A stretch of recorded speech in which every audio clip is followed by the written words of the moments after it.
लगता है कि कुछ रिपीट हो रहा है। आए हैं कि जब मैंने किसी भी लड़की को इंट्रोड्यूस किया है तो पूरी तरह से एक अजीब तरीके से देखती है उसको, और लड़की भी उतनी घबराई होती है कि मेरा क्या होगा। मैं जानता हूँ कि जब माधुरी को मैं प्रेस के सामने लेके आया दिल्ली में, या मनीषा को लेके आया, या महिमा को लेके आया, या ईशा को लेके आया, तो क्योंकि आज हर स्टार जो बनता है वो कभी ना कभी न्यू कमर होता है, कहीं ना कहीं से शुरू होता है, और उसमें एक अपनी घबराहट होती है कि आने वाली जर्नी मेरी कैसी होगी, और लोगों को कुछ शक होता है कि वैसी बन सकेगी या नहीं, ये माधुरी होगी या मनीषा होगी या नहीं होगी। लेकिन मुझे हमेशा कॉन्फिडेंस होता है कि मेरी फिल्म चले ना चले, मैं चलूँ ना चलूँ, ये हीरोइन तो जरूर चलेगी। जी, और वो उसकी भी सफलता जो है मेरी सफलता है, उसकी खुशी मेरी खुशी है।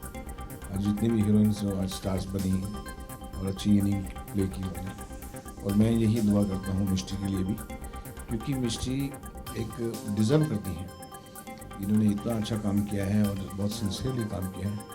कांची का रोल जो बहुत डिफ़िकल्ट रोल था अनुराग, क्योंकि एक पूरी पिक्चर हीरो स्टार संभाल सकते हैं, शाहरुख खान, आमिर खान, और हीरो और वो भी मेल संभाल सकते हैं, लेकिन फीमेल का एक कमर्शियल फिल्म को संभालना बहुत मुश्किल बात है। एक कॉन्सेप्ट फिल्म हो, एक लड़की कहानी है तो संभाल लेते हैं, क्योंकि वो हाई कॉन्सेप्ट है, एक नया कॉन्सेप्ट है। लेकिन एक फिल्म को, पूरी 2.5 घंटे की फिल्म को, जिसमें सातों मसाले हों, पूरी कमर्शियल फिल्म हो, लव हो, एक्शन हो, ड्रामा हो, कॉमेडी हो, सॉन्ग्स हों, सबको संभालना एक छोटी सी नन्ही सी जान के लिए बहुत प्रॉब्लम था। लेकिन मेरी कहानी भी यही थी, मैंने इसलिए नई लड़की को लिया कि वो उसको सब कुछ संभालना है। वो छोटी सी एक लड़की है जो कि उत्तराखंड से आती है, और उसने पूरे देश का भार उसके सामने आ जाता है, देश का सवाल आ जाता है, बड़े बड़े पावर्स आ जाती हैं उसके सामने। जैसे इसके सामने फिल्म आई तो उतनी ही दिक्कतों से कैसे गुजरती है, कांची जैसे गुजरती है वैसे ये भी गुजरी है, जैसे ये गुजरी हैं वैसे कांची गुजरी है। इसलिए मैंने नए फेस का चयन भी किया, सिलेक्शन किया, and I am happy for the film today. And क्योंकि ये फिल्म जो है इसमें सब कुछ है, आप ये समझ लीजिए। एक सुभाष घई की एक टिपिकल फिल्म है। मैं आपको मालूम है मैं कभी आर्ट फिल्म तो बनाता नहीं, मैं कमर्शियल फिल्म बनाता हूँ, और जिसमें सातों मसाले होते हैं। लेकिन उस सातों मसालों को कितनी खूबसूरती के साथ, एक मैसेज के साथ, एक इमोशन के साथ पेश करना, वो मेरा प्रयास रहता है।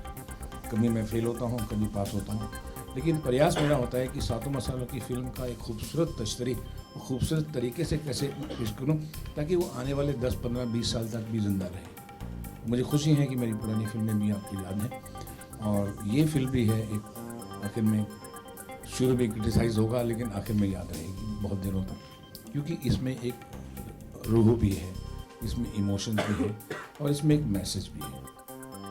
और मैं क्या इंट्रोड्यूस करूं बाकी लोगों को, अनुराग जी को तो सब जानते हैं कि आवाज़ के बादशाह हैं और बहुत प्यारे स्टार्स हैं। जैसे फिल्म स्टार्स होते हैं वैसे रेडियो स्टार्स भी होते हैं।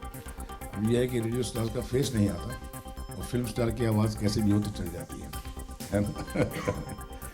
इस्माइल जी ने हमारा बहुत खूबसूरत म्यूज़िक दिया, इरशाद जी ने, मुझको लगता है कि कांची का जो भी जितनी सिचुएशंस थी, जितनी उनकी भावनाएं थी, हर तरह का चैलेंज मैंने दिया है उनको इस फिल्म में। इसमें आइटम सॉन्ग्स भी हैं, इसमें माँ की इमोशंस के सॉन्ग भी हैं, इसमें लव सॉन्ग भी हैं, इसमें क्लासिकल भी है, वेस्टर्न भी है, सब तरह के गाने हैं, चैलेंजिंग सॉन्ग भी हैं। एम आई राइट सर? तो सातों मसाले के तो इन्होंने 7 गाने तो लिख दिए हैं, तो ये भी पास हो गए हैं, ये भी पास हो गए हैं, ये भी पास हो गए हैं। अब मैं रह गया, सिर्फ उसका फैसला आप सब लोगों को करना है कि मैं अभी पास हुआ या नहीं। जब अगर अच्छी रही फिल्म तो आपकी फिल्म रहेगी, डोंट वरी, और बुरी रही तो जी नहीं, बिल्कुल गलत है। अगर अच्छी फिल्म जब हिट हो जाती है तो सबकी फिल्म हो जाती है, और जब फिल्म नहीं हिट होती है तो एक डायरेक्टर की फिल्म रह जाती है। आज युवराज और किसी की जिम्मेदारी कौन ले रहे हैं? सुभाष घई ले रहे हैं, और तो कोई नहीं ले रहा है। ये बात है।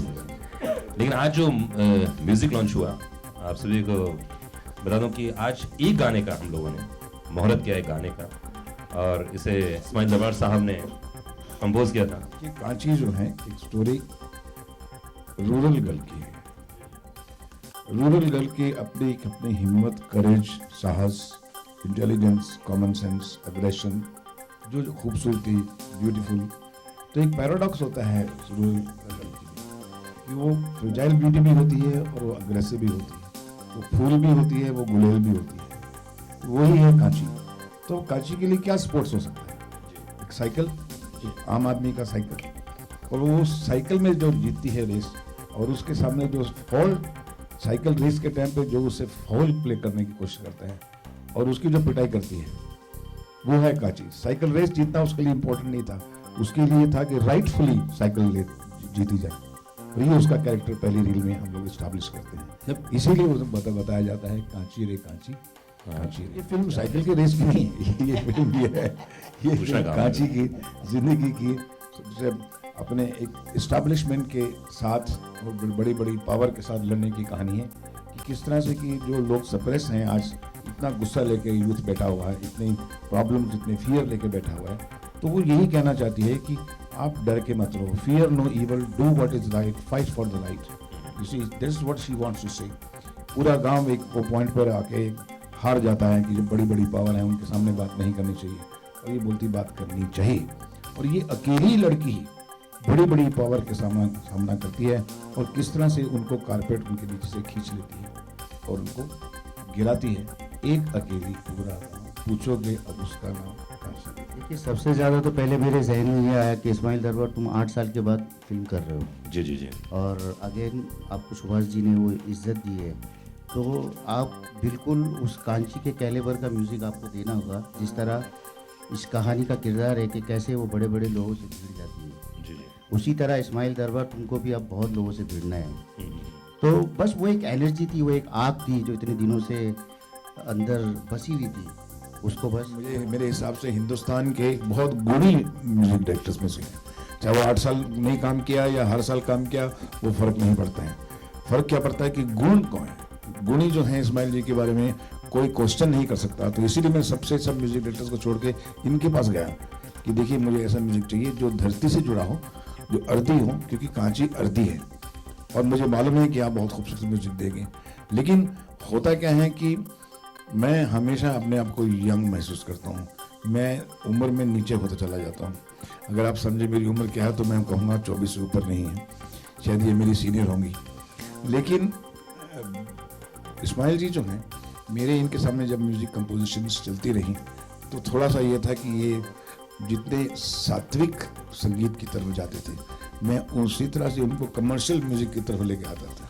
तो हमारी दोनों भिड़ंत यही रहती थी कि ये क्लासिकल की तरफ, मैं बोलता नहीं इतने राग नहीं, इतनी मुर्कियाँ नहीं, इतनी मुर्कियाँ नहीं, इतनी मुर्कियाँ नहीं, ऐसा बजाइए जो कि बच्चे भी गाना गाएं, जो आम आदमी भी गाना गाए, जो कि हर सरल हो, सहज हो, उस तरह से हैं। और अल्टीमेटली हम दोनों का कॉम्बिनेशन बहुत अच्छा रंग लाया है, ऐसा मैं महसूस करता हूँ। कांची, जैसा कि सुभाष जी ने बताया कि वो आज की लड़की है, वो आज की लड़की वैसी है जो मोहब्बत में नरम भी है और नफरत में गर्म भी है। वो उस तरह की लड़की है जो अपनी चुनौतियों को सीधे स्वीकार करती है सामने से। तो सुभाष जी के पास एक तस्वीर थी दिमाग में, मैंने जो किया वो मैंने शब्द चित्र बनाया कि शब्द अगर कांची का चित्र बनाए तो किस तरह की तस्वीर बनेगी तो वो मैंने उसका कैरेक्टर ढालने की कोशिश की। इसीलिए जब गाना बढ़ता है आगे, वो कहती है कांची यूं तो कांच के जैसी, तेज भी है पर आंच के जैसी। आंच भी है उसमें, कांच भी है। वो बहुत अच्छा लग रहा है कि इतनी बड़ी हस्ती के साथ बैठने का मौका मिला हमें। मतलब आगे जो भी हो, अभी के लिए तो बहुत अच्छा है। देखिए, डांटते तो वही है जो प्यार करते हैं, ये प्यार भी अपने एक्टर से बहुत करते हैं, डांटते भी है, तो दोनों मिला के वो खट्टा मीठा रिलेशन सा होता है सबके साथ। बहुत सारे सीन्स इन्होंने अप्रिशिएट किए। एक्चुअली जब हम लोग शूटिंग कर रहे थे तब हमको एक्चुअली वो समझ में नहीं आता है कि अप्रिसिएशन भी क्यों कर रहे हैं, डांट भी क्यों रहे हैं, क्योंकि एज सच हम न्यू कमर्स है। लेकिन जब वो सीन उभर के आता है फिल्मों में, जब हम स्क्रीन में देखते हैं, तब हम जाके समझते हैं कि हमको डांटा क्यों था और अप्रिशिएट क्यों किया था। ऐसे बहुत से सीनों में किया था, पर अभी तो कौन सा सीन था, मतलब अब ये बहुत सारे सीनों में किया था। आई थिंक गाने में बहुत अप्रिशिएट करते थे, गाने के सीन्स में, क्योंकि लोकेशन भी अच्छा होता था तो हम भी खूबसूरत लगते थे। मदर के साथ लड़ने झगड़ने का एक सीन था, तो वो सीन सुभाष जी को बहुत पसंद आया था, तो तभी उन्होंने बहुत अप्रिशिएट किया। जी नहीं, बिल्कुल नहीं। देखिए मुझे कोई टेक्निकल ट्रेनिंग एक्टिंग की भी नहीं है, तो मैं बस ये मानती हूँ कि जब मैं वो कर रही हूँ सीन, मैं खुद को उस रंग में ढाल लेती हूँ। तो तब आप ये इमेजिन करते हो कि हमारी ज़िंदगी में हो रहा है, तो आई थिंक वो नेचुरली आना चाहिए किसी भी एक्टर। अभी आप तो पीछे ही पड़ गए सीन के, पूरा फिल्म बता दो। क्यूरियोसिटी अभी आप में है, तो आप देखने जाओगे, तो आपकी इस क्यूरियोसिटी को मैं ख़त्म नहीं करूँगी मैं सीन बता के। नहीं, मैं जानता हूँ कि एक सीन इसने बहुत अच्छा किया था, और मैं क्यों तारीफ कर रहा हूँ इसकी। एक सीन था जिसमें कि ये अपनी माँ से झगड़ती है, और माँ बोलती है कि देखो सरकार से और पावरफुल लोगों से लड़ना अच्छा नहीं जी। और तब ये देखो कहती है कि नहीं, तुझे शांति चाहिए, मुझे शांति नहीं चाहिए, मुझे इनसे करना है, मुझे कार की तरह जिंदा नहीं रहना है। ओके। तो वो सीन मैंने लिखा था, पूरा 1.5 पेज का सीन था, 1.25 पेज का। तो मैंने इनको दिया, और हमें बहुत जल्दी शूटिंग करनी थी क्योंकि सन जा रहा था वहाँ पर ऑर्डर में। मुझे अभी तक याद है कि इस लड़की को सीन दिया और ये वहाँ गई, उसने पूरा सीन पढ़ा, और 15 मिनट के बाद ये रेडी हो गई। और वो पहला टेक, फर्स्ट टेक, हमने हाथ में ही कैमरा रखा था, 2 कैमरे थे हाथ में रखे ताकि परफॉर्मेंस जो है कैरेक्टर आए। और मैंने इसको बोला just go, don't take instruction, just burst. तो मदर के सामने आज तुमको बोलना ही है जो सच बोलना है। और उस वक्त इसने जो सीन किया, तो एक ही टेक में 1.25 पेज का पूरा लाइन इस लड़की ने बोला, और पूरे यूनिट ने क्लैप कर दिया। और आप सीन देखिए उस फिल्म में, वो सीन फिल्म की जान है, और वही इस फिल्म का एक मूल सीन। देखिए कांची का स्क्रिप्ट लिखने के बाद मेरे पास बहुत बड़ी जिम्मेदारी आती। क्या हुआ, स्क्रिप्ट में बहुत ही लगा कि प्रोडक्शन बहुत बड़ी होनी चाहिए, इसमें बड़ा एक्सपेंडिचर चाहिए, तो उसके लिए स्टार होना बहुत ज़रूरी था, क्योंकि स्टार से ही फिल्म बिकती है, स्टार से ही पैसा मिलेगा, तो इतनी बड़ी प्रोडक्शन बना सकते हैं। अब चैलेंज ये था कि मैं जब पूरा स्क्रिप्ट पढ़ता गया, तो मुझे लगा कि इसमें स्टार नहीं होना चाहिए, बिल्कुल नहीं होने चाहिए। मेरी दोस्त कतरीना भी हैं, करीना भी हैं, प्रियंका चोपड़ा हैं, विद्या बालन हैं, सब मेरे फ्रेंड्स हैं, they all want to work with me. लेकिन मेरे जो स्क्रिप्ट जो है वो मुझे डिमांड करता रहा कि इसमें आप प्लीज़ किसी स्टार को मत देना, इसमें नई लड़की का होना ही बहुत ज़रूरी है। और इसीलिए मैंने 340-50 लड़कियों के ऑडिशंस लिए, और एक पॉइंट में मैं हार गया, तो मुझे लगा कि मैं कांची नहीं बनाऊंगा जब तक वो कांची जो मैं सोच रहा हूँ, जो चित्र है मेरे दिमाग में, वो नहीं आ रहा है। कंप्रोमाइज़ नहीं करूँगा मैं। एक बहुत बड़ा चैलेंज था, क्योंकि ये चैलेंज बहुत इंपॉर्टेंट डायरेक्टर के लिए होता है कि जिस वक्त कांची आएगी स्क्रीन के ऊपर, वो एक अपना फ्लेवर, अपना नया रूप लेकर आएगी। आप किसी भी स्टार के साथ बनाएंगे तो आप वो स्टार उस तरह से बिहेव करेगा कांची की तरह। जैसे मैंने फिल्म परदेश बनाई थी, उसमें मैं माधुरी दीक्षित को भी ले सकता था। हमारे प्रोडक्शन वालों ने, हमारे बिजनेस वालों ने कहा कि नहीं, आप स्टार लेंगे तो पैसा मिलेगा।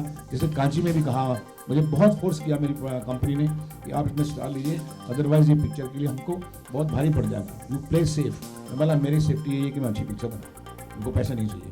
और इसलिए परदेश में अगर आप देखिए माधुरी होती तो कैसी लगती, मैंने उस वक्त नई लड़की थी ना। आज भी मैं दावे से बोलता हूँ कि अगर आप जब पिक्चर देखेंगे तो आप खुद ही बोलेंगे कि कोई भी स्टार इसमें फिट नहीं हो सकता था, सिर्फ मिस्टी ही फिट हुई। जी देखिए, डर तो नहीं था, लेकिन जब कांची की बात उठ के आई मेरे सामने, तो मैंने इसका जो टीज़र आप लोगों ने देखा होगा, जो पहले रिलीज़ किया था, वो मैंने देखा। तो उसमें जो संगीत था, और जैसे जैसे वो कैरेक्टराइजेशन जैसे इन्होंने बोला हुआ था, कहीं ना कहीं मुझे भी अंदर से लग रहा था कि मैं शायद लाइक इसमें फिट हो जाऊँ।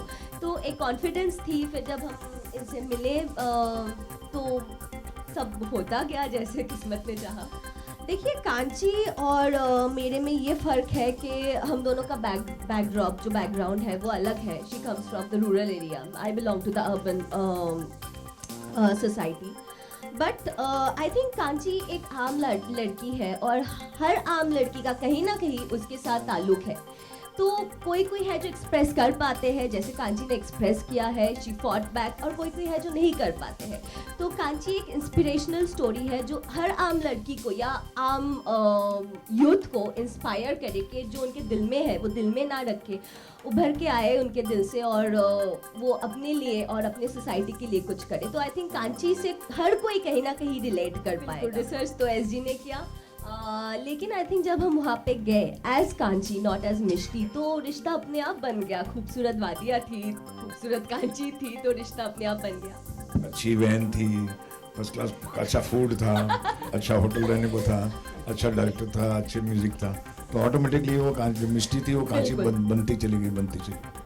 मैं नैनीताल गया, हम लोग एक सिगड़ी गांव है वहाँ किया, बहुत सी जगह हमने पूरा। मैंने नैनीताल तो मैंने पहले कृष्णा भी की थी, और तो मुझे काफ़ी लोकेशन वहाँ की अच्छी लगती हैं, तो काफ़ी जगह की हम लोगों ने अलग अलग। ये है कि भी आज आपने, thank you very much for coming, आज आपने पहला एक फर्स्ट सॉन्ग सुना है और एक पहला नोट पिक्चर के बारे में जाना है कि पिक्चर क्या है, लेकिन अभी हम पूरी एल्बम रिलीज़ करेंगे 18 मार्च को होटल सोफिटल में, और आप सबको मेरा इनविटेशन है, प्लीज़ वहाँ आइए और पूरी फिल्म का गाने सुनिए, और फिर एक एक गाने के पीछे क्या क्या कहानी है वो हम आपको आहिस्ता आहिस्ता रिवील करेंगे, जो इनलाइटनिंग भी होगी, एंटरटेनिंग भी होगी और कुछ नई बातें भी समझ आएंगी आपको। तो 18 मार्च का हम लोग फिर मुलाकात करेंगे। Thank you.